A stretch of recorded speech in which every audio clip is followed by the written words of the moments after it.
Hello guys! Today we are going to talk about how to learn and study vocabulary.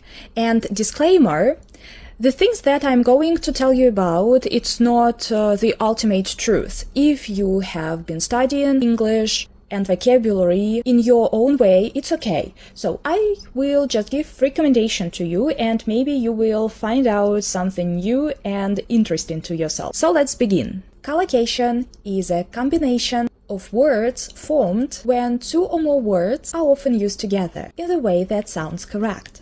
They exist in all languages. For example, you can say high temperature, but you cannot say tall temperature because it is collocation. You can say a hard frost, but you cannot say strong frost. Chunks are a group of words that can be found together in language. They can be words that always go together.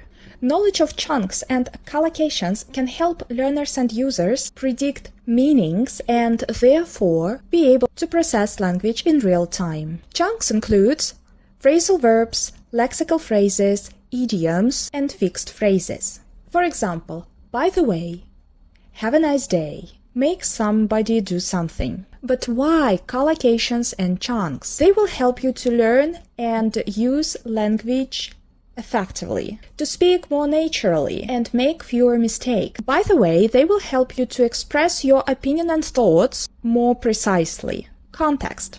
Context is of critical importance, and here is why. Imagine that you are at the party and you cannot hear your partner properly because of the noise around. But you know that you are talking about art.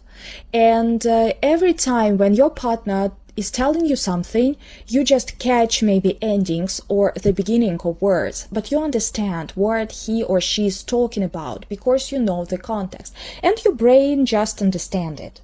Like, find phrases in your brain. Context is crucial when you study vocabulary. While you are reading something or listening to something, you recognize collocations and chunks. And sometimes you don't even need to look them up. You can also see how they are used in the text. Context creates meaning and provides precise and useful information. Information that can push forward a story and facilitate its understanding. In other words, adding context in your learning routine will help you to study and to memorize vocabulary effectively and efficiently. Using dictionaries. Nowadays, we are all spoiled by using translators, and sometimes we could even translate the sentence without separated words, the whole sentence.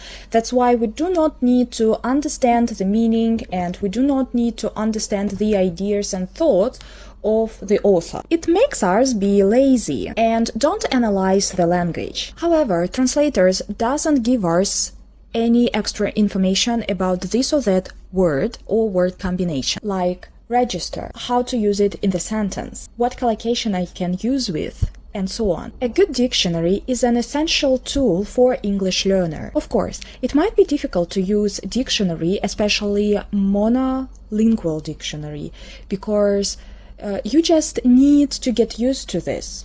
Of course, if you have been using bilingual dictionary for many years, you need time. Don't do it right now. So just get used to using monolingual dictionaries. When you use monolingual dictionary, you become more confident. Nonetheless, if it's problematic to you to use monolingual dictionary, as I have told you before, don't give up. Just take your time and relax. Anyway, you have to opt out of translators. The correct and effective maintaining of personal dictionary. It is crucially important to write down phrases and collocations correctly in your personal dictionary. You can have paper dictionary like copybook, notebook, or you can use applications. Anyway, you have to understand how to write down the words. And first, you find collocation or chunk, you write it down. Then you write the register, if it is formal or informal. Then you write the meaning. Of course, it could be better to write it in English or maybe to give synonyms, but okay, you can also write in your own language. Then you write down 2 or 3 examples of how to use this or that phrase. By the way, you can divide your phrases into different sections, into different topics like season, weather, clothes, and so on. It will make the process much faster. I mean, the process of learning, and for example, if there is a situation when you need this or that word, you can just find the topic and find the word or phrase that you need. To cut a long story short, you will always have necessary words, necessary phrases at hand. That's all for today. Thank you for watching, thank you for your attention, and see you next time. Bye bye.